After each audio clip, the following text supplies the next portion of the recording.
हमने कितनी श्वास में भगवान का नाम लिया, हमने कितनी श्वास में परमात्मा के नाम का उच्चारण किया। कभी मेरे भोलेनाथ जी ने आज तक किसी के सामने जाकर ये नहीं कहा कि मुझे तुम धन देना, कि वैभव देना, कि सत्ता देना, कि दौलत देना, कि जायदाद देना, कि प्रॉपर्टी देना, कि अंबारियां देना, कि सोना देना, कि चांदी देना। मेरे शिव, मेरे शंकर, मेरे ओघड़दानी, मेरे त्रिकालदर्शी, मेरे कैलाशी, मेरे अविनाशी कभी नहीं कहते कि मुझे कुछ धन या कुछ वैभव या कुछ संपदा देना। मेरे शिव तो केवल इतना ही कहते हैं, मेरे ओघड़दानी, मेरे शंकर, मेरे त्रिकालदर्शी, मेरे कैलाशी अविनाशी तो केवल इतना ही कहते हैं कि जो मैंने तुमको दिया, जो मैंने तुम्हें प्रदान किया, बस वो तुम मुझे दो। अब भगवान ने क्या दिया है आपको? सबसे पहले तो आपका जन्म हुआ तो जन्म के समय पर मेरे परमात्मा ने आपको श्वास प्रदान कर कर भेज दिया, आपको श्वास देकर भेज दिया। और ये कहा कि हर श्वास में, प्रत्येक श्वास में मेरे नाम का उच्चारण करें। आप जितना नाम उच्चारण करोगे, और कलयुग केवल नाम धारा, सुमर सुमर नर इस कलिकाल में, इस संसार सागर में केवल एक परमात्मा के नाम के सिवाय कोई सार नहीं। कितना मंत्र जाप कर रहे हो, कितना नाम जाप कर रहे हो, कितना स्मरण कर रहे हो, यह आपके ऊपर निर्भर करता है। मां, महात्मा और परमात्मा।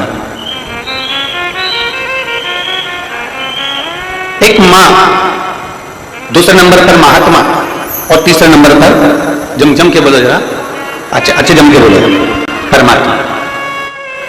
ये तीन आपको देखते तक नहीं, फिर भी अपना पूरा प्रेम, अपनी पूरी वात्सल्यता, अपनी पूरी करुणा, अपनी पूरी उदारता ये आपके ऊपर उंडेल देते हैं। कौन कौन? जम के बोलो जरा। पहले नंबर पर, आवाज नहीं आई, जम के जरा, मां। दूसरे नंबर पर महात्मा और तीसरे नंबर पर परमात्मा। जब बच्चा गर्भ में आता है, मां उसको देखती नहीं, मां ने उसको देखा नहीं। जब बच्चा गर्भ में आया, जब बच्चा गर्भ में पहुंचा तो मां ने उसको देखा नहीं, मां उसको देखी नहीं। बच्चा जब गर्भ में आता है तो मां ने उसको देखा नहीं होता है। बच्चा जब गर्भ में आता है तो मां उसको निहारी नहीं होती है। पर मां अपनी पूरी करुणा, अपनी पूरी उदारता, अपनी पूरी वात्सल्यता, अपना पूरा प्रेम मां उस बच्चे को दे देती है। पूरी करुणा दे दी मां ने, पूरी वात्सल्यता दे दी मां ने, पूरा प्रेम दे दिया मां ने। उसको देखा नहीं है पर मां ने दे दिया। महात्मा, एक महात्मा ऐसा होता है। महात्मा किसको कहते हैं? पहले तो ये समझ लें, महात्मा का मतलब ये नहीं होता कि चोला बदल लिया तो महात्मा हो गए, तिलक लगा लिया तो महात्मा हो गए। महात्मा का मतलब अगर महाभारत के चरित्र से उठाकर देखेंगे तो विदुर जी को भी महात्मा कहा गया है। जिन विदुर जी ने कोई चोला नहीं बदला है, जिन विदुर जी ने कोई बाल नहीं बनाए, जिन विदुर जी ने कोई तिलक छापा नहीं करा है, जिन विदुर जी ने केवल नीति की बात करी, जिन विदुर जी ने केवल धर्म की बात करी, जिन विदुर जी ने अपने परमात्मा की बात करी, उसको महात्मा कहा जाता है। महात्मा मतलब जिसकी नाचे आत्मा, वही है महात्मा। जो भीतर से हृदय चित्त को आनंदित धरकर भगवान की अविरल भक्ति में डूबा हुआ हो, भगवान की विरल भक्ति में संजोया हुआ हो, भगवान की विरल भक्ति में जो दिन रात कहीं ना कहीं किसी ना किसी रूप में परमात्मा को पाने का प्रयास कर रहा हो, वो महात्मा कहलाता है। और जो ओरिजिनल महात्मा होता है, जो महात्मा सत्यवादी होता है, वो महात्मा देखे ना देखे, महात्मा आपसे मिले ना मिले, महात्मा आपके पास आए ना आए, पर महात्मा एक ऐसा होता है जो जहां बैठा होता है सर्वे भवन्तु सुखिनः की कामना करता है कि पूरा संसार सुखी रहे। इसको महात्मा करते हैं। तो पहले नंबर पर मां, दूसरे नंबर पर महात्मा और तीसरे नंबर पर परमात्मा। परमात्मा मेरा देव दिव्य महादेव, मेरे राम, मेरे कृष्ण, मेरे शिव, मेरे शंकर, मेरे ओघड़दानी, मेरा शंभु, मेरा त्रिकालदर्शी, मेरा कैलाशी अविनाशी, मेरा कालों का काल, महाकाल राजा एक ऐसा है जो आपको देखे भी ना, आपसे मिले भी ना, आप उसकी चौखट पर भी ना पहुंचे, आप उसके मंदिर में भी ना पहुंचे, आपने एक लोटा जल शिव को समर्पित भी नहीं करा, अगर केवल उसके मंदिर के सामने से भी निकल कर चले जाते हो तो भी वो करुणा कर देता है। ऐसा होता है परमात्मा।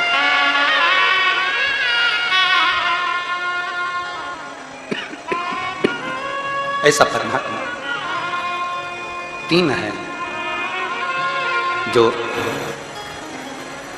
बिना देखे ही, तीन है जो बिना समझे ही, तीन है जो बिना सोचे ही, तीन है जो बिना विचार करे ही आपको प्रदान करते रहते हैं। पहले नंबर पर मां, दूसरे नंबर पर महात्मा और तीसरे नंबर पर परमात्मा, जो देना जाना, जिन्होंने केवल देना सीखा। आप कोई बहू ऐसी होती है कि कोई बहू ऐसी होती है जो सास का सम्मान भी नहीं करती, कोई बहू ऐसी होती है जो सम्मान नहीं करती। अब जो बहू सास का सम्मान नहीं करती तो ईमानदारी से बोलो, एक विचार करिएगा, जिसकी बहू सास का सम्मान नहीं करती, क्या वो सास अपनी पूरी जेवर, अपनी पूरी जायदाद, अपनी पूरी प्रॉपर्टी क्या पड़ोसी को दे जाती है? जम के बोलो जरा, अरे बोलो तो, देगी नहीं। किसी बूढ़ी मां से कह दो तुम्हारी बहू तो मैं नहीं पूछती, तो तुम्हारी प्रॉपर्टी तुम पड़ोसी को दे दो, तुम्हारा हार उतार के पड़ोसी को दे दो, तुम्हारे हाथ की चूड़ी पड़ोसी को दे दो, फिर भी बूढ़ी मां अभी नहीं देगी, क्योंकि मां होती है। बहू, बेटा, नातेदार, रिश्तेदार, कुटुंब, कबीला चाहे कितने भी ताने दे ले तो भी मां अपनी पूरी प्रॉपर्टी अपने बहू और बेटों को ही देकर जाती है, क्योंकि वो मां है। उसके भीतर पाप कर्म नहीं है, उसके भीतर कपट नहीं है, उसके भीतर छल नहीं है, उसके भीतर प्रपंच या दिखावा नहीं है। वो तो केवल एक भाव से, शुद्ध भाव से देना जानती है, और वो मां। एक परमात्मा, एक महात्मा, महात्मा और परमात्मा का भी यही लक्षण है कि वो जो कुछ उंडेलना चाहते हैं, जो कुछ देना चाहते हैं, वो सर्वस्व आपको प्रदान करना चाहते हैं, सर्वस्व। और शंभु शरणे बड़ी मांगो घड़ी रे घड़ी, दुख काटो दया करीन दर्शन आपो। शंभो शरण पड़ी मांगो घड़ी रे घड़ी, दुख काटो दया करीन दर्शन आपो। जो केवल देना ही जाने, केवल देना जाने वो मां है, केवल देना जाने वो महात्मा, केवल देना जाने वो परमात्मा। जो केवल देना जाने उसको लेने की आशा नहीं है। एक बुजुर्ग माता पिता बद्रीनाथ की यात्रा करने जा रहे हैं। घर के बुजुर्ग माता पिता केदारनाथ, यमुनोत्री, गंगोत्री की यात्रा करने जा रहे हैं।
दया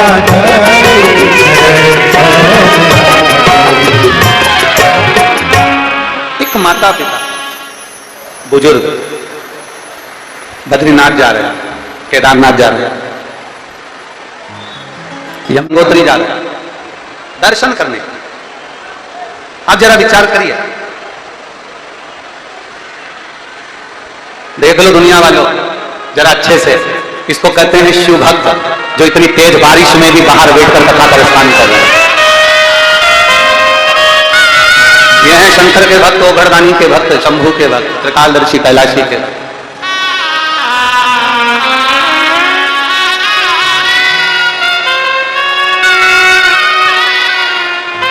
शिव कथा कर रहे, एक बुजुर्ग माता पिता बद्रीनाथ, केदारनाथ, यमुनोत्री, गंगोत्री की यात्रा करने जा रहे हैं।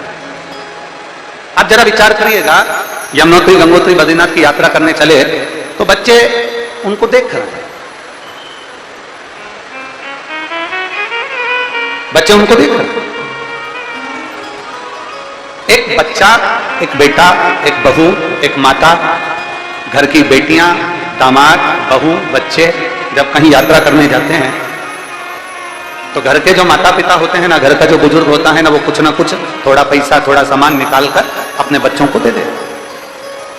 लो ये थोड़ा पैसा लो, थोड़ा सा धन लो, जाओ जाकर यात्रा, जाओ जाकर थोड़ा घूम आओ, जाओ जाओ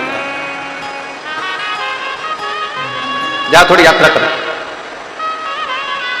अरे बुजुर्ग माता पिता जब यात्रा करने जाते हैं, बुजुर्ग माता पिता जब यात्रा के लिए जाते हैं, बुजुर्ग माता पिता जब कहीं जा रहे होते हैं तो वो बच्चों से कमी नहीं करते कि मुझे तुम धन देना, मुझे तुम पैसा देना, मुझे तुम धन देना जिससे मैं यात्रा कर आऊं। बुजुर्ग माता पिता जब निकलते हैं तो अपने ऊपर जो उनका भरोसा होता है, अपने ऊपर जो उनका विश्वास होता है, उस भरोसे के साथ, उस विश्वास के साथ वो यात्रा के लिए निकल जाते हैं।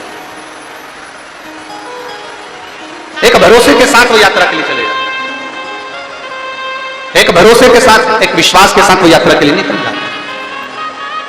शिव कथा कह रही है, शिव महापुराण की कथा कर रही है, माता पिता के आशीर्वाद की जरूरत संसार का प्रत्येक जीव, प्रत्येक मनुष्य, प्रत्येक जीव, संसार में रहने वाला, संसार में रमण करने वाले प्रत्येक जीव को माता पिता के आशीर्वाद की जरूरत होती है। और वह आशीर्वाद कहां काम आता है, वह आशीर्वाद किस जगह पर काम आता है? शिव महापुराण की कथा कहती है वह आशीर्वाद काम आता है हमारी विपदा की घड़ी में, हमारी विषम परिस्थिति में। एक विपदा की घड़ी में, एक विषम परिस्थिति में वो आशीर्वाद काम आता है। और तेरी कृपा बिना ना हिले एक भी लेते हैं श्वास, तेरी कृपा से तन तन। हे गंगाधार मुक्ति द्वार ओमकार तू, भोले ओमकार तू, आयो शरण तिहारी शंभु तार तार तू। बखान त्याग रो में राघो के ढेका, चपटी भूत में खजाना उरेका। हे गंगाधार मुक्ति द्वार ओमकार तू, भोले ओमकार तू, आयो शरण तिहारी शंभु तार तार तू। शिव कथा कर रहे हैं, भगवान शंकर का चरित्र कर रहा है, भगवान देवाधिदेव महादेव का संवाद कर रहा है, शिव तत्व कर रहा है। तीन, जिसके भीतर ईर्ष्या नहीं है, तीन, जिसके भीतर नफरत नहीं है, तीन, जो ईर्ष्या और नफरत से दूर है। पहले नंबर पर मां, दूसरे नंबर पर महात्मा और तीसरे नंबर पर परमात्मा। ये तीन ईर्ष्या से भी दूर है, नफरत से भी दूर है, अहम से भी दूर है, तीनों। और महाराज शिव महापुराण की कथा कर रही है, भगवान शंकर का संवाद कर रहा है, शिव चरित्र वर्णन कर रहा है, देवाधिदेव महादेव का संवाद कर रहा है, शिव कथा कर रही है, भगवान ओघड़दानी का चरित्र कर रहा है। एक बात, ब्रह्मा जी के मन में, ब्रह्मदेव के मन में एक संशय उत्पन्न हो, और ब्रह्मा जी के मन में जो संशय उत्पन्न हुआ है, ब्रह्मदेव के मन में जो संशय आया है, ब्रह्मा जी के मन में जो संशय उत्पन्न हुआ, वो संशय स्वयं भगवान नारायण के पास में जाकर ब्रह्मदेव ने कहा। ब्रह्मा जी स्वयं नारायण जी के पास पहुंच गए और भगवान ब्रह्मा जी ने नारायण जी से जाकर कहा, भगवान विष्णु से जाकर कहा कि मेरे मन में एक संशय है, उस संशय को मुझे मिटाएं, मुझे उस संशय को समाप्त करना, मेरे भीतर का, मेरे मन का संशय मिटा दिया, मेरे मन का, मेरे भीतर का जो संशय है वो मुझे समाप्त। स्वयं नारायण कह रहे हैं, नारायण पूछ रहे, ऐसा कौन सा संशय है तुम्हारा, ऐसा कौन सा संशय जो तुम्हारे मन में खल रहा, ऐसा संशय है कौन सा जो तुम्हारे भीतर मन में खल रहा है, वो संशय है कौन सा, कौन सा संशय? ब्रह्मा जी ने कहा मेरे मन का जो संशय है वो संशय केवल एक यही है कि प्रभु मैं आपके द्वारा जन्मा हूं, मेरा प्रागट्य आपके द्वारा हुआ, मैं आपके द्वारा जन्म लिया हूं, मैं आपके द्वारा प्रकट हुआ हूं, पर मेरा संशय यह है कि मैं आपके द्वारा जन्मा तो हूं, प्रकट तो हुआ हूं, पर आपका जन्म, आपका प्रागट्य किसके द्वारा हुआ, आपका जन्म, आपका प्रागट्य किसके कारण हुआ, मुझे वो जानना। और बहुत सुंदर संवाद है महाराज शिव महापुराण कहती है, भगवान देवद्र महादेव का चरित्र कहता है, भगवान देवद्र महादेव का चरित्र कहता है, जब मन में, हृदय में अगर थोड़ा सा भी संशय आपके अंदर आए, शिव महापुराण की कथा कहती है, भगवान शंकर का चरित्र कहता है, देवद्र महादेव का चरित्र कहता है, मान लो आपके अंदर अगर थोड़ा भी संशय आए, थोड़ा सा भी संशय अपने भीतर प्रकट हो, एक अंश भी अगर संशय हमारे भीतर है, तो शिव महापुराण की कथा कहती है उस संशय को मिटाने के लिए सबसे पहले देवाधिदेव महादेव के पास में जाओ। थोड़ी सी भी विषम परिस्थिति चल रही है, थोड़ा भी तकलीफ चल रही है, थोड़ा भी कष्ट आया है जीवन में, थोड़ा भी दुख, थोड़ी भी तकलीफ, थोड़ा भी दर्द, थोड़ा भी कष्ट अगर आपके जीवन में आया है, तो शिव महापुराण की कथा कहती है सबसे पहले भगवान शंकर की शरणागति में जाए, भगवान शिव के पास जाए, सबसे पहले भगवान शिव के पास पहुंचे और भगवान शंकर के पास जाकर अपने हृदय से, अपने दिल से, अपने मन से, अपने भाव से भगवान शिव को अपने मन की बात देवाधिदेव महादेव को कहना प्रारंभ करें।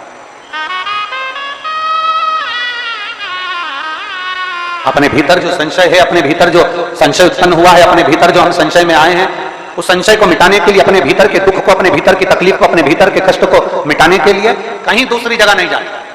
शिव महापुराण की कथा कहती है अगर जीवन में दुख भी आया है, तकलीफ भी आई है, कष्ट भी आया है, पड़ोसी के यहाँ, रिश्तेदारों को, नातेदारों को, कुटुंब को, कबीले को जाकर कहोगे, वो दुख मिटने वाला नहीं, वो संशय समाप्त होने वाला नहीं, वो तकलीफ समाप्त होने वाली नहीं, वो दुख समाप्त होने वाला नहीं है। अगर जीवन में संशय आया है, जीवन में अगर तकलीफ आई है, जीवन में अगर कष्ट आया है, तो हमें शिव की शरणागति ग्रहण कर लेना चाहिए। एक लोटा जल हाथ में लेकर भगवान शिव से अपने दिल की बात, अपने मन की बात भगवान शंकर को जरूर जाकर कहना चाहिए। अब कल जब कथा हुई, कथा होने के बाद किसी ने पत्र दिया था, वो पत्र हम जहां राहुल जी अग्रवाल जी के यहाँ, जहां हम लोग राहुल रोहित अग्रवाल जी के यहाँ भवन में, होटल में ठहरे हैं, वहां वो पत्र है। एक पत्र किसी ने भेजा और उस पत्र में उसमें उन्होंने लिखा कि मान लो हम किसी मंत्र को, हम किसी साधना को, हम किसी शब्द को नहीं जानते और हमें भगवान शिव से अपने दिल की बात कहना भी नहीं आती। मान लो हमें शंकर भगवान से अपने हृदय की बात कहना भी नहीं आती, हमें अपने मन की बात भगवान देवाधिदेव महादेव से कहना नहीं आता, तब हम क्या करें?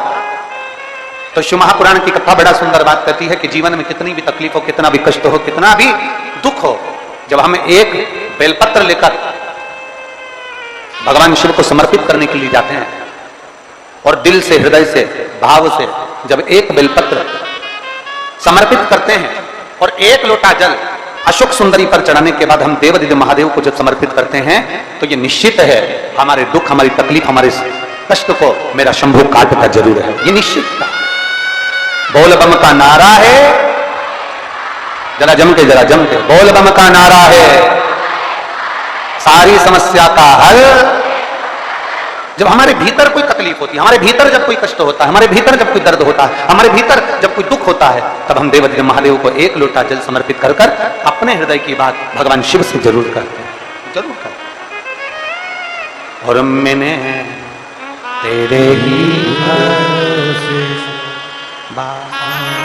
तेरे ही भरोसे भोले, तेरे ही भरोसे हवा विच उड़ती जावांगी, बाबा डोर हर को छठी नाम निकटी जावांगी। भोले मैं तेरी पतन शंभो, मैं तेरी पतन हवा विच उड़ती जावांगी, बाबा डोर हर को छठी नाम निकटी जावांगी। ओ भोले मैं तेरी पतन शंभो, मैं तेरी पतन। शिव कथा कर रहे, एक आस, एक विश्वास, एक भरोसा, एक दृढ़ता धारण कर कर जब हम शिव के करीब में जाते हैं, एक आस, एक विश्वास, एक भरोसे के साथ जब हम देवादिदेव महादेव के नजदीक में पहुंचते हैं तो महादेव सुनता है।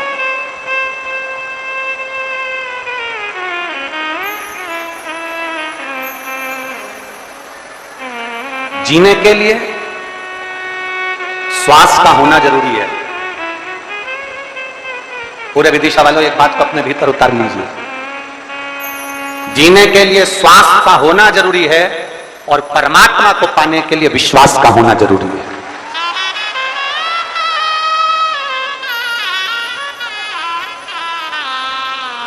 जीने के लिए श्वास चाहिए, जीने के लिए श्वास का होना जरूरी है, जीने के लिए श्वास की जरूरत पड़ती है।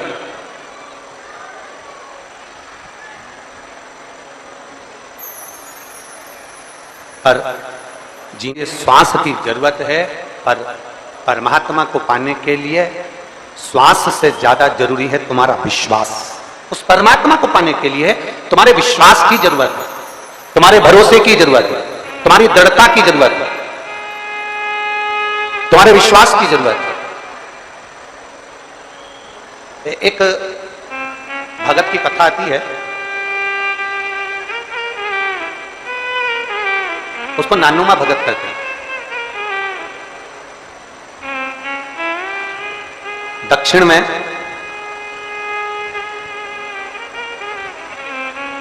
जिस शहर को हम लोग चेन्नई कहते हैं आज के समय में, उसी के पास में एक नगर था, एक गांव था, जहां पर नानुमा एक भगत रहता था, भगवान शिव का परम भगत था। बहुत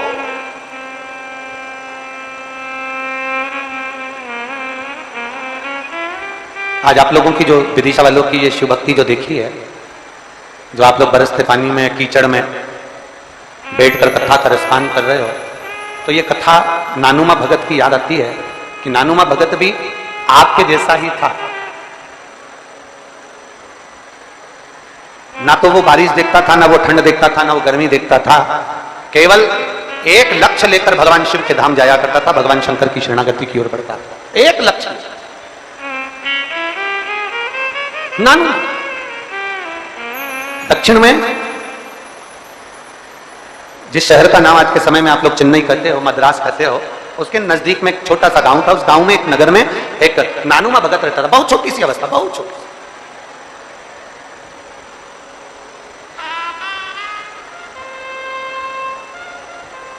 जिसके पिताजी का काम केवल एक था, मछली पकड़ने का जाल बनाना। नानुमा अपने पिताजी के साथ में बैठा रहता, पिताजी को जाल बनाता हुआ देखता, और पिताजी जाल का निर्माण करते, जाल बनाते, तो नानुमा उनको देखता और बड़ा प्रसन्न होता, और धीरे धीरे प्रसन्न होता होता होता होता थोड़ी थोड़ी देर में नाचने लगा। छोटा सा बालक था, 6 वर्ष की आयु थी नानुमा की।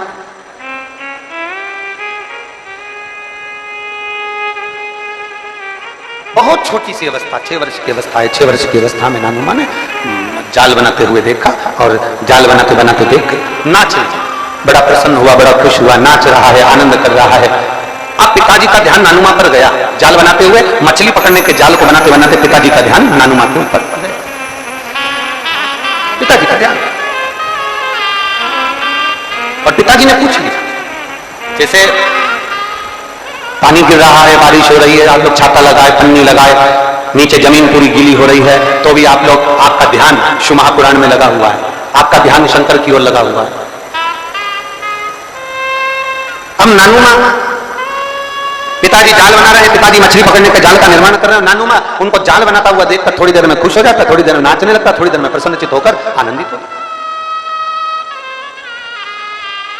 बड़ी प्रसन्नता नानू माँ के अंदर थी, बड़ी प्रसन्नता।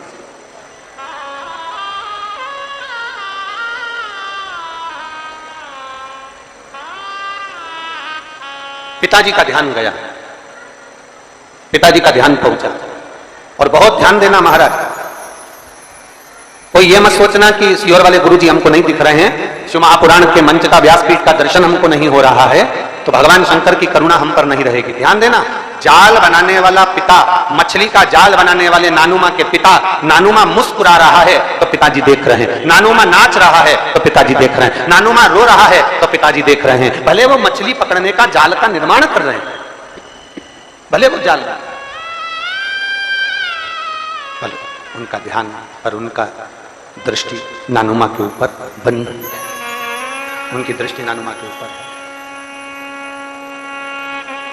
इसी तरह जैसे नानू माँ मुस्कुरा रहे हैं तो उनके पिता की दृष्टि है, नानू माँ नाच रहे हैं तो पिता की दृष्टि है, नानू माँ रो रहे हैं तो पिता की दृष्टि है। शिव महापुराण की कथा कहती है, ऐसे ही दुनिया के लोग कहते हैं शंकर भगवान समाधि में लीन रहते हैं, शंकर भगवान नेत्र बंद कर बैठे रहते हैं, शंकर भगवान हजारों हजार वर्ष की समाधि में लीन रहते हैं, और भगवान नारायण अपने नेत्रों से दर्शन करते रहते हैं, भगवान ब्रह्मा अपने नेत्रों से दर्शन करते रहते हैं, पर शंकर जी के नेत्र बंद रहते हैं, शिव जी के नेत्र बंद रहते हैं, शंकर भगवान समाधि में डूबे रहते हैं, शंकर भगवान समाधि में लीन रहते हैं। तो कई लोग, कई जिनके मुख में जो आता है, जिनके विचारों में जो आता है, वो कह देते हैं कि शंकर जी की आराधना नहीं करना चाहिए क्योंकि शंकर तो समाधि में डूबे रहते हैं, वो तो देखते ही नहीं है। पर उनको समझाना यह है कि नानू माँ का चरित्र कह रहा है कि नानू माँ के पिता मछली पकड़ने का जाल बनाते हैं और ध्यान नानू माँ पर रहता है। एक पनिहारन पानी को लेकर जाती है, सिर पर हंडे पर हंडा, मटके पर मटका, मटके पर मटका, मटके पर मटका रखती है, चलती जाती है, पड़ोसन से बात करती है और ध्यान मटके पर रहता है। एक माँ अपने बच्चे को लेकर बाजार में जाती है, सामान कितना भी खरीदे पर बच्चे पर ध्यान रहता है। एक पिता अपने काम में ध्यान देता रहता है। उसी तरह मेरा ओगढ़दानी भले नेत्र बंद कर समाधि में डूबा हुआ हो, पर जो एक लोटा जल चढ़ाता है, मेरे शंकर का ध्यान उस पर बना ही रहता है। मेरे शिव का ध्यान, मेरे शंकर का ध्यान, मेरे शंभू का ध्यान, मेरे ओगढ़दानी का ध्यान, मेरे त्रिकालदर्शी कैलाशी अविनाशी का ध्यान उस पर बना ही रहता है। आप क्या करें? आप कैसे पुकार रहे हो, कैसे आप पुकार रहे हो, कैसे आप शिव के द्वार जा रहे हो, वो सब जानता है, वो सब पहचान, उसके सभी स्मरण।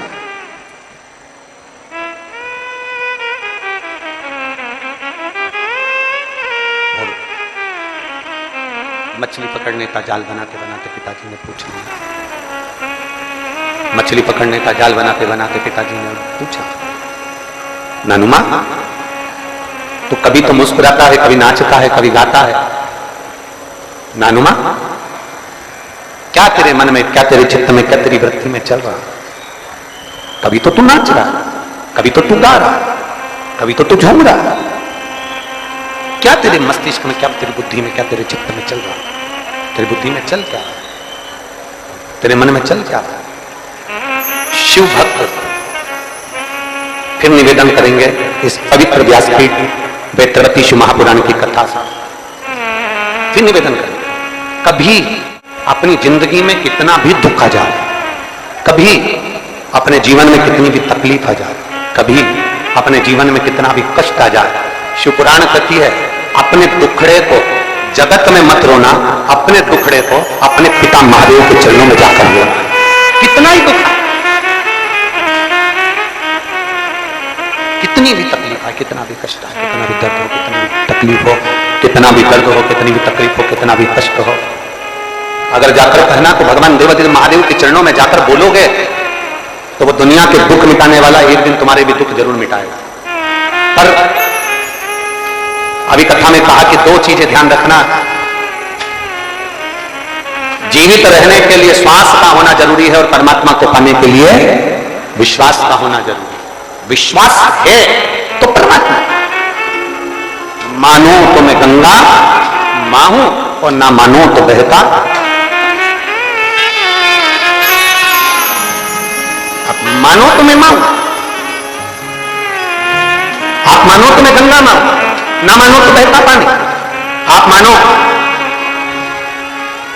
तो आपके नजदीक में, आपके घर के पास में जो शिवालय है भगवान शंकर का एक छोटा सा शिवलिंग है, मानो अगर दिल से तुमने मान लिया कि ये केदारनाथ है, दिल से तुमने मान लिया कि महाकाल है, दिल से तुमने मान लिया कि भीमा शंकर है, दिल से तुमने मान लिया कि ये मल्लिकार्जुन है, दिल से तुमने मान लिया कि विश्वनाथ है, जिस दिन तुम्हारा मन पर जाता है, श्रावण के महीने में जब तुम 2 लोटा जल चढ़ाने के लिए जाओगे,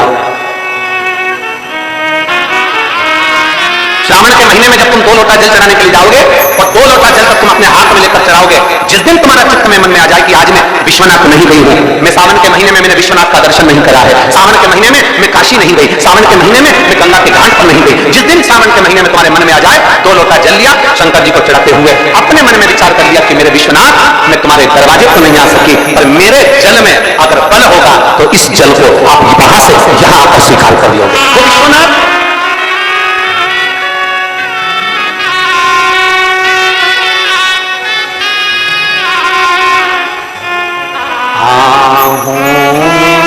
असर होगा घर बैठे बुला लेंगे, तुम रूठे रहोगे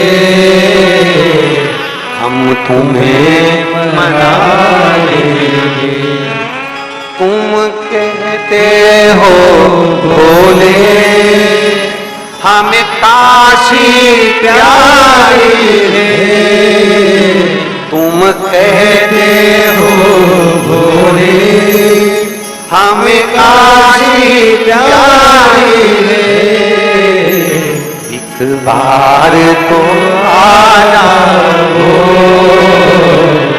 एक बार तो आना हो, काशी बना देंगे, तुम कहते हो भोले हमें गंगा प्यारी है, तुम कहते हो भोले हमें गंगा प्यारी है, एक बार तो आ जाओ, एक बार तो आना हो, गंगा भी बुला लेंगे, तुम रूठे रहोगे हम तुम्हें मना लेंगे, आहों में असर होगा घर बैठे बुला लेंगे। पूरे साल शिव जी को 1 लोटा जल चढ़ाओ, सावन का पहला दिन लगे 2 लोटा जल चालू कर दो, श्रावण के पूरे महीने 2 लोटा जल अपने घर से लेकर जाओ, और अपने घर से जब जल लेकर जाओ तो ये विचार कर जाना, आज मैं शिव को काशी में, आज मैं शिव को केदार में, आज शिव को अमरनाथ में, आज शिव को भीमा शंकर में, आज शिव को मल्लिकार्जुन में। और फिर निवेदन करूंगा, जिस बहन को 1920 साल तक भी औलाद नहीं हुई हो तो कृष्णेश्वर महादेव का नाम लेकर 2 लोटा जल कुंभकेश्वर महादेव का नाम लेकर चढ़ा कर देखना, सावन के बाद में बाबा संतान जरूर देगा, झोली जरूर भरेगा। कहीं नहीं जाना, अपने नजदीक में, अपने घर के पास में, अपने मोहल्ले में, अपनी गली में, अपने चौराहे पर, अपने घर के पास में जो शिवालय हो, जो शंकर का मंदिर हो, वहां जाओ, 2 लोटा जल समर्पित करो। और फिर निवेदन करूंगा, जल से ज्यादा जरूरी है मेरे भोलेनाथ जी के मंदिर की सफाई करना। अब कीचड़ चालू हो जाएगा, पानी चालू हो जाएगा, सावन का महीना चालू हो जाएगा, अपने साथ एक कपड़ा लेकर जाओ, बाबा के मंदिर को पूरा साफ कर, बाबा के शिवलिंग का स्नान कर, बेलपत्र निर्माल्य जितना पड़ा है उसको उठाकर कहीं विसर्जन के लिए, किसी नदी तालाब बावड़ी में नहीं, किसी कुएं में नहीं, निर्माल्य तालाब में, नदियों में, बावड़ी में डालने के बाद वो निर्माल्य सड़ता रहता है, नदी नाले का पानी सूखता रहता है, उसमें कीचड़ इकट्ठा हो जाता है। उस निर्माल्य को इकट्ठा करो, गाड़ी में भरो, किसी खाद एक खड्डा खोदकर वहां दबाकर उसकी खाद तैयार करो और बाद में बेलपत्री के वृक्ष के नीचे उसको डालते रहो। और ध्यान रखना कि निर्माल्य हमें नदी, तालाब, बावड़ी, कुएं में नहीं डालना, उसको एकत्रित करना। शिव के मंदिर की जितनी सफाई कर सकते हो, शंकर के मंदिर को जितना साफ कर सकते हो, शंकर के मंदिर को जितना निर्मल कर सकते हो, उतना करो। अपने मन में एक भाव बना लो, जैसे भगवान विष्णु ने एक भाव बनाया था, सावन के महीने में 108 कमल के पुष्प शंकर जी को दूंगा। पार्वती जी ने भाव बनाया था, श्रावण के महीने में शंकर जी को 2 लोटा जल समर्पित करूंगी। माता सती जो भगवान शंकर की अर्धांगिनी रही, उन्होंने भाव बनाया था, मेरे देवादिदेव महादेव को रिझाने के लिए मैं भगवान शंकर की 108 वृक्ष लता से स्नान कराऊंगी। ये अपने भीतर एक संकल्प अपने भीतर लेना है कि श्रावण के महीने में हमें शिव को कैसे रिझाना है, शंकर को कैसे प्रसन्न करना है, शंकर को कैसे प्रकट करना है, शंकर को कैसे प्राप्त करना है, शंकर को कैसे अपना बनाना है, शंकर को अपने करीब में कैसे लाना है, शिव को अपना कैसे बनाना है, यह अपने ऊपर निर्भर करना है।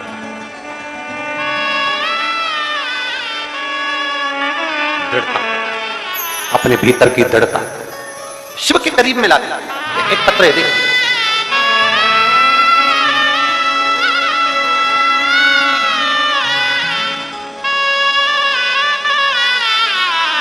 मैं माला पालीवाल जोधपुर राजस्थान से आई हूं। कहीं बैठी हो तो हाथ हिलाइए। मैं माला पालीवाल जोधपुर राजस्थान से आई हूं। कहीं बैठी हो तो अपना हाथ हिला सकती हूं। माला पालीवाल जोधपुर से। पत्र को आप आस्था चैनल पर आप ही हैं, ऐसे हाथ हिला दो एक बार। श्री शिवाय नमस्तुभ्यं। बच्चा आया साथ में, लिया लिया।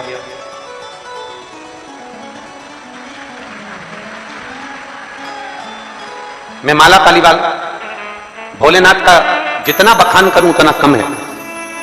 मुझे मेरे बाबा ने इतना दे दिया कि जितना मेरे बोलने के भी शब्द नहीं। गुरुदेव, कई वर्षों तक तो औलाद नहीं हुई, कई वर्ष तक औलाद नहीं हुई, संतान का सुख नहीं हुआ।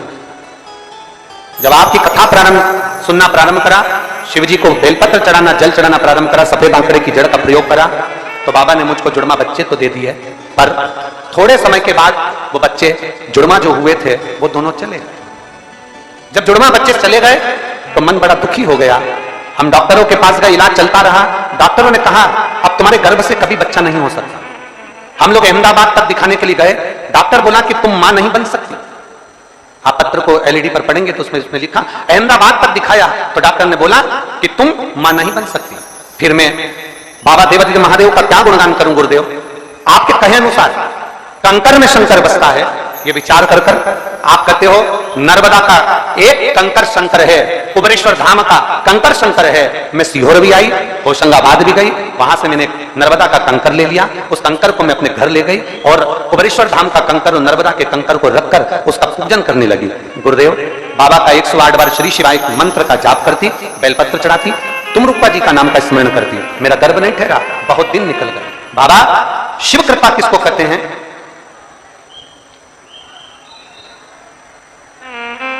तब मेरे गर्भ में दर्द उत्पन्न हुआ, मेरे पेट में दर्द हुआ, तो डॉक्टर को दिखाने गए तो पता चला कि मेरा गर्भ ठहर गया है।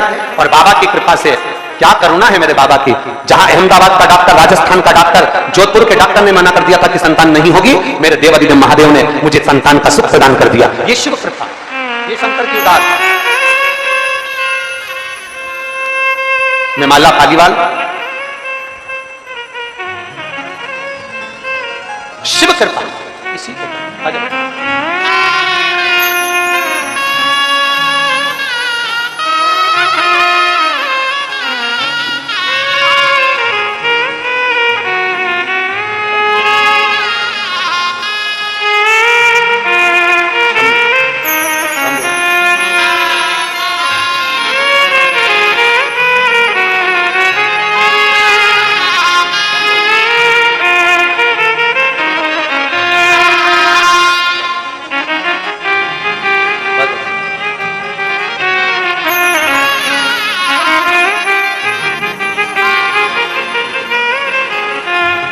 कई वर्षों तक तो संतान नहीं हुई। एक बार संतान हुई, बाबा की कृपा से जुड़मा भोगी दोनों चले गए। आखिरी में डॉक्टर ने मना कर दिया राजस्थान और अहमदाबाद के कि संतान नहीं होगी। तब शिव की आराधना अकाल मृत्यु वो मरे जो काम करे चंडाल का, काल उसका क्या बिगाड़े जो भक्त हो महाकाल का। शिव की आराधना, शंकर का विश्वास, शंकर पर किया गया भरोसा कभी टूटता नहीं। शिव पर किया गया विश्वास नहीं टूटेगा। आप क्या, आप लोग इतनी पानी में आए हुए हो, कीचड़ में बैठे हुए हो, छाता लगा लगा कर बैठे हो, जरा आस्था वाले दिखाएं तो कितना पानी भरा पंडाल के अंदर, कितना पानी भरा रोडों पर लोग बैठे हैं। आपको क्या लगता है कि आप यहां से खाली चले जाओगे? आपको लगता है कि खाली चले जाओगे?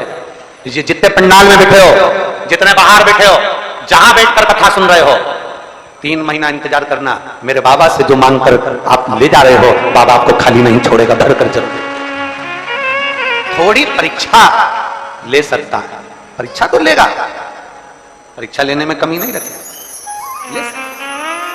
पर खाली ना जाता कोई दर से तुम्हारे, खाली न जाता कोई दर से तुम्हारे, मैं भी खड़ी हो लंबी बाहें पसारे, अपने हृदय से लगा लगा लो गिरा जा रहा हो, उठा लो भोले अपने हृदय से अब तो ना डालो, गिरी जा रही हो, उठा लो। पिता मछली पकड़ने का जाल बना रहे हैं। ननुमा भगत पिता को देख रहे हैं, मुस्कुरा रहा, हंस रहा। ननुमा,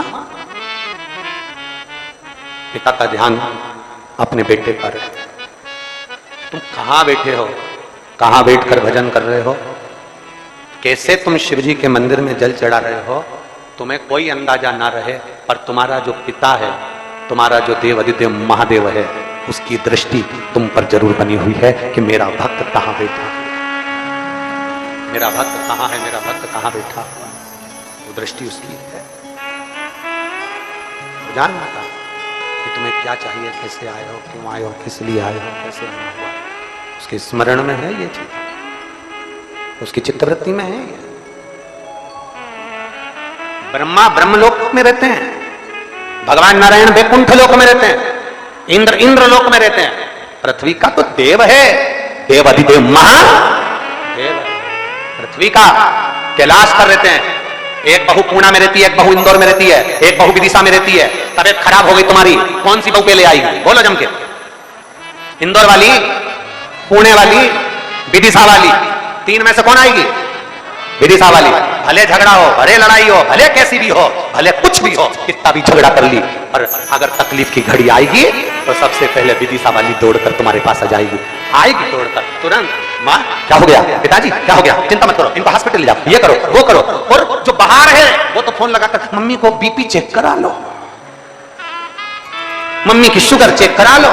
मम्मी का अगर ध्यान रखना है तो दूर से नहीं रखा जाता, रखता पास वाला है। उसी तरह ब्रह्मा ब्रह्म लोक में रहते हैं, भगवान विष्णु वैकुंठ लोक में रहते हैं, इंद्र इंद्र लोक में रहते हैं। पर संसार के किसी मनुष्य को जब दुख आता है तो सबसे पहले दौड़कर मेरा काल अधिपति महाकाल आता है, मेरा शिव आता है, मेरा शंभु, मेरा त्रिकालदर्शी आता है। दौड़कर विश्वास, जीने के लिए श्वास जरूरी है और परमात्मा को पाने के लिए विश्वास जरूरी है। अगर विश्वास नहीं तो परमात्मा भी नहीं। विश्वास एक पत्र है।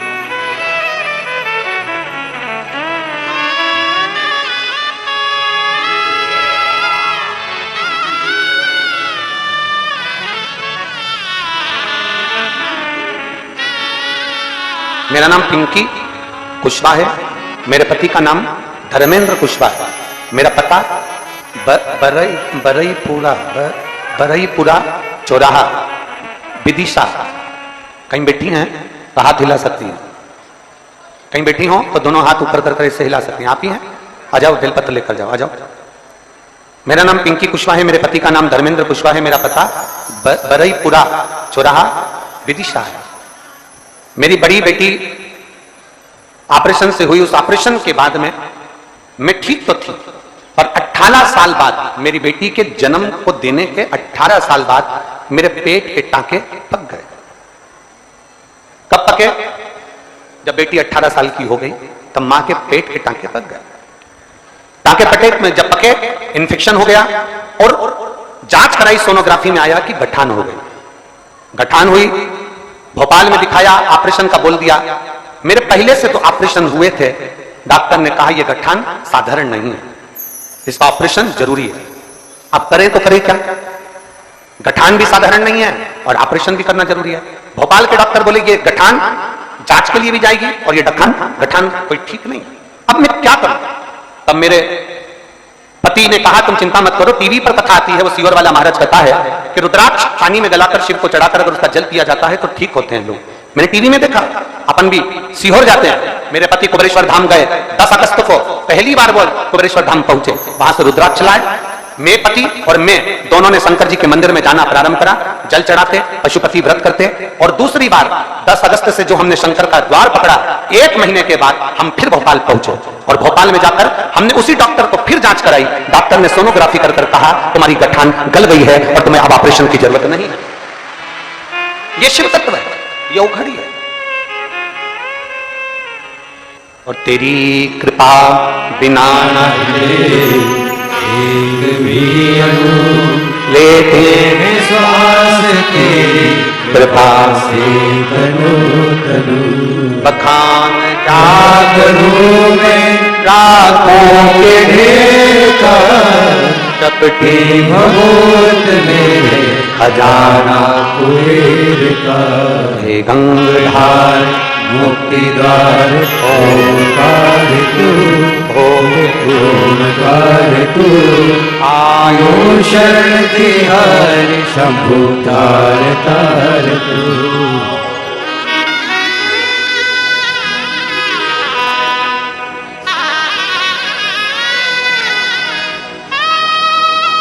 शिव कृपा इसी को, शंभु इसी को कर। एक विश्वास, एक दृढ़ता, एक भरोसा जब हमारे भीतर आ जाए, जीवित रहने के लिए श्वास जरूरी है और मेरे शंकर को पाने के लिए विश्वास जरूरी है। अगर विश्वास है तो शिव तुम्हारे पास है, विश्वास है तो मेरा उघड़दानी तुम्हारे करीब है, विश्वास नहीं तो शिव भी नहीं। रामचरितमानस में तो तुलसी बाबा जी ने लिख दिया शंकर विश्वास रूपिणो। शिव विश्वास है, शंकर विश्वास का प्रतिबिंब है, शंकर विश्वास का स्वरूप है। जिसने पाया ब्रह्मा जी का भगवान शंकर के प्रति विश्वास नहीं था, ब्रह्मा जी ने भगवान नारायण से कह दिया आप कहते हो कि आपके पिता शिव हैं, मैं मान नहीं सकता।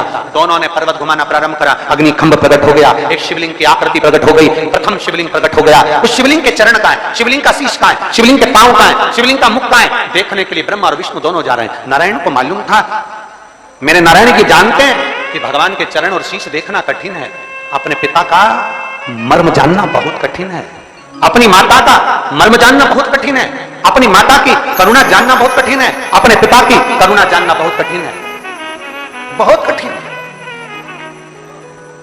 इसीलिए हमारे शिव महापुराण की कथा कहती है स्त्री से आयु नहीं पूछी जाती और पुरुष से उसकी आय नहीं पूछी जाती। क्या नहीं पूछते? जम के बोलो जरा। स्त्री से, किसी नारी से, किसी स्त्री से, किसी महिला से उसकी आयु नहीं पूछी जाती, तुम कितने साल की हो, कितने वर्ष की हो, कितने साल की हो। स्त्री से आयु नहीं पूछी जाती और पुरुष से उसकी आय, उसकी कमाई नहीं पूछी जाती। क्यों? क्योंकि स्त्री से आयु इसलिए नहीं पूछते क्योंकि एक नारी, एक स्त्री कभी अपने लिए नहीं जीती, अपने परिवार के लिए जीती है, इसलिए उसकी आयु नहीं पूछी जाती। स्त्री से आयु नहीं पूछी जाती क्योंकि वो परिवार के लिए जीती है। पुरुष से उसकी आय नहीं पूछी जाती क्योंकि वो अपने लिए नहीं कमाता, अपने परिवार के लिए कमाता है, इसलिए उससे आय नहीं पूछते हैं कि तूने कितना कमाया, कितना एकत्रित करा, कितना कमा कर रखा, कितनी एफडी बनाई, कितना धन एकत्रित करा। पुरुष से नहीं पूछा जाता कि तुम कितना कमा रहे हो, कितना एकत्रित कर रहे हो, कितना जोड़ रहे हो। एक नारी, एक स्त्री से क्या आयु पूछोगे, कितने साल की है,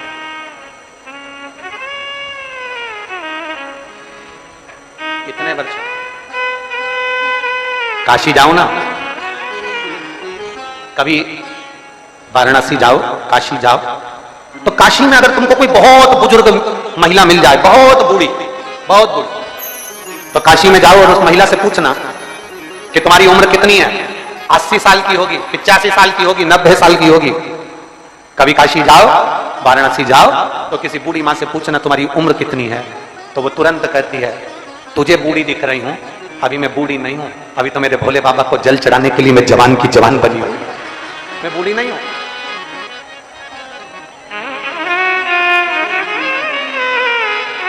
अभी मेरी वृद्धावस्था नहीं, अभी मैं बुजुर्ग नहीं हूं, अभी मैं बूढ़ी नहीं हूं, मेरे बाबा को जल चढ़ाने के लिए अभी तो मेरी शरीर, मेरा पांव चल रहा। नानुमा को पिता ने देखा, नानुमा को पिता ने मुस्कुरा रहा है, हंस रहा। पूछा नानुमा तेरे मुस्कुराने का कारण क्या है, तू क्यों मुस्कुरा, क्यों हंस रहा है? कभी नाचता है, कभी गाता है, कभी मुस्कुराता है, कारण क्या है, क्यों मुस्कुरा, क्यों? नानुमा ने कहा पिताजी केवल मेरा एक संशय है, वो आप मिटा दो। पिताजी ने कहा क्या संशय? मेरा संशय केवल इतना है, आप मछली पकड़ने का जाल बनाते हो और उसमें मछली पकड़ा जाती है, आप जाल बनाने का काम करते हो, जाल खरीदने वाले आते हैं, जाल खरीदते हैं, मछली पकड़ते हैं।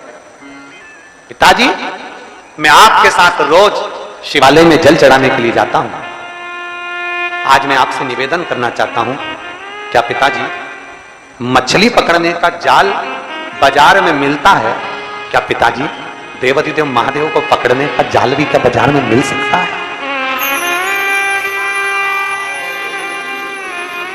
शिव को पकड़ने, शंकर को पकड़ने का जाल क्या बाजार में मिल सकता है?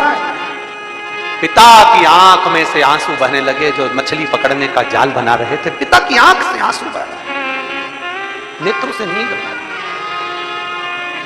जल नानुमा, नानुमा आवाज लगाई, नानुमा दौड़ कर आए, दौड़।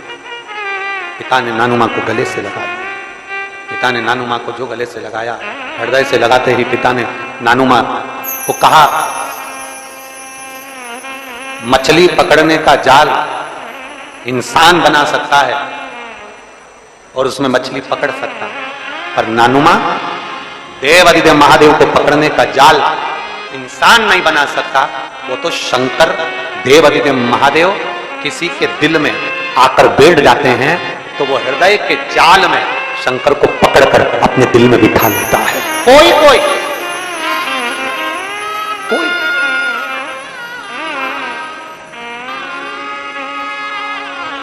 किसी किसी ने शिव को हृदय से पकड़ लिया, किसी किसी ने शंकर को हृदय से पकड़ लिया, किसी किसी ने शिव को हृदय से पकड़ लिया।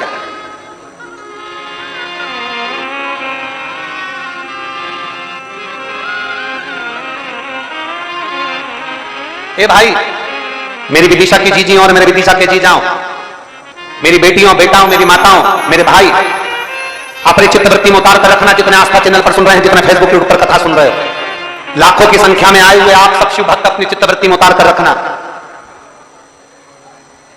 दुनिया के लोग कहते हैं वो छोरे ने मेरी छोरी को अपने काबू में कर रखा है, कोई कहता है उस छोरी ने छोरे को काबू में कर रखा है, कोई कहता है कि मेरी बहू ने मेरे बेटे को काबू में कर रखा है, कोई कहता है मेरे बेटे ने बहू को काबू में कर रखा है। ध्यान रखना, कभी बन सके तो एक बार छाती ठोक कर कहना कि मेरे महादेव ने मुझे काबू में कर रखा है। कभी छाती ठोक कर कहना कि मेरे महादेव ने मुझे काबू में कर रखा है। उसके नेत्र की ज्योति से, उसकी नेत्र की ऊर्जा से, उसके एक लोटे जल से, उसकी एक बेलपत्र से, उसके रुद्राक्ष से, उसके शंकर की झाड़ू से, बुआरी से, द्वार से मुझे बहुत कुछ प्राप्त हुआ, उसने काबू में करा। भगवान देवाधिदेव महादेव, भगवान शिव, उससे करा गया विनय। भगवान नारायण ने कह दिया कि मुझे शिव जी के चरण नहीं मिले, मुझे नहीं मिले। और ब्रह्मा जी स्वयं कहते हैं कि मुझे भगवान शंकर का शीश मिल गया। माता पिता की करुणा, माता पिता की दया, माता पिता की उदारता कोई नहीं जान सकता, किसी के बस की बात नहीं। कौन जानता? करुणा उदारता कौन जान सकता? मुझे नहीं। जिसने करुणा को जान लिया कि पंडाल में बैठकर कथा सुनने का फल क्या है, जिसने जान लिया कि कथा में पहुंचने का फल क्या है, एक पत्र देखिए, नीतू कुर्मी,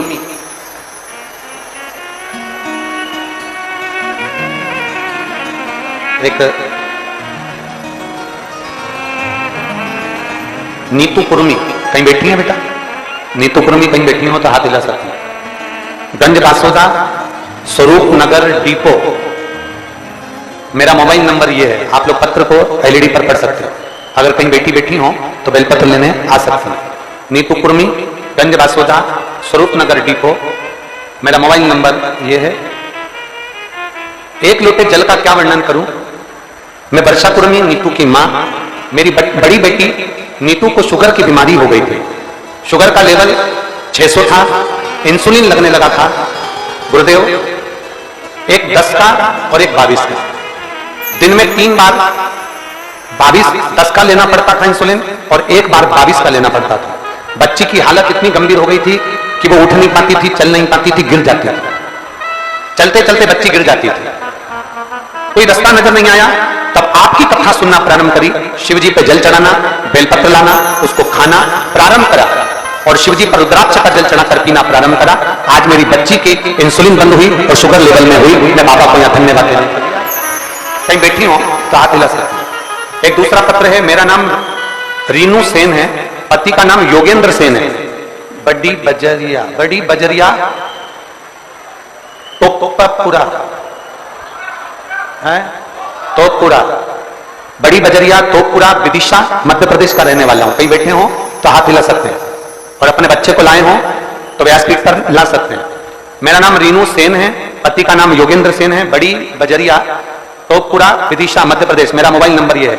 मेरी शादी को 10 साल हो गए थे और संतान का सुख नहीं था। सारे डॉक्टरों से इलाज करवाया पर संतान का सुख नहीं आया। तब मेरे पड़ोसी ने मुझसे कहा कि एक कथा सीहोर वाला महाराज आया है रायसेन में करने के लिए, तुम रायसेन चले जाओ।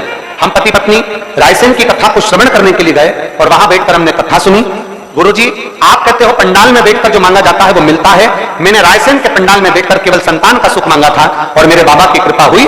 10 साल बाद मेरे घर में संतान की प्राप्ति हुई। मैं बाबा को प्रणाम करता हूं। कहीं बैठे हो तो अपने बच्चे को लेकर आ सकते हैं। शिव कृपा, एक विश्वास, एक दृढ़ता, एक भरोसा, एक प्रभु के प्रति समर्पण हमारे भीतर होना चाहिए। एक दृढ़ता, एक भरोसा, एक विश्वास।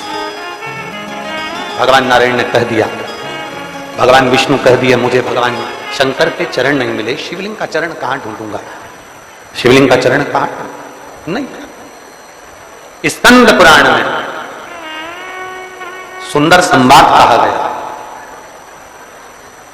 स्कंद पुराण का अगर रेवा खंड को हम पढ़ेंगे तो स्कंद पुराण का रेवा खंड कहता है कि भगवान नारायण ने शिवजी के सम्मुख में शिवलिंग की साक्षी में सत्य बोल दिया था। तो भगवान शंकर ने कह दिया था, हे नारायण, आपने मेरे शिवलिंग की साक्षी में सत्य बोला है, आज से आपका नाम सत्य नारायण हो जाएगा और पूरे ब्रह्मांड में सत्य नारायण की पूजा। पूरे ब्रह्मांड सुनो, देवादिदेव महादेव कहते हैं, सुनिए नारायण, आपने मेरे शिवलिंग के सम्मुख में सत्य बोला है। घर में जब शुभ आयोजन होगा, घर में जब शुभ शकुन होगा, घर में जब शुभ कार्य किया जाएगा, घर में जब वंश की वृद्धि हो रही होगी, घर में कोई नया मेहमान आ रहा होगा, घर में कोई आतिथ्य हो रहा होगा, कोई नया मुहूर्त हो रहा होगा, तब हे नारायण, आप सत्य बोले हो, इसलिए आपकी पवित्र पूजन प्रत्येक घर में पूर्णिमा, अमावस्या, एकादशी, द्वादशी, संक्रांति आदि का दिन आपके इस स्वरूप की पूजन पूरा ब्रह्मांड करेगा और आपको लोग सत्यनारायण भगवान के नाम से पुकारेंगे। बोल सत्यनारायण भगवान की। इसीलिए स्कंद पुराण का रेवा खंड कहता है, इसलिए हमारे यहाँ जब सत्यनारायण भगवान की हम कथा श्रवण करते हैं, प्रथम अध्याय पूर्ण होता है, द्वितीय अध्याय पूर्ण होता है, तो विद्वान ब्राह्मण जन कहते हैं तीसरी रेवा खंडे प्रथम अध्याय। तो ऐसा रेवा खंड में से भगवान सत्यनारायण के सुंदर स्वरूप का वर्णन आता है। शिव महापुराण में से भगवान सत्यनारायण के स्वरूप का वर्णन आता है। भगवान शिव की पवित्र कथा का वर्णन आता है। भगवान शंकर के सुंदर स्वरूप का वर्णन आता है और भगवान नारायण का एक नाम सत्यनारायण है। भगवान नारायण का एक नाम किस किस क्या होती है सत्यनारायण जी की कथा? जरा हाथ उठाइए, जम के, जरा जम के। होती है कभी कभी? अरे बोलो तो।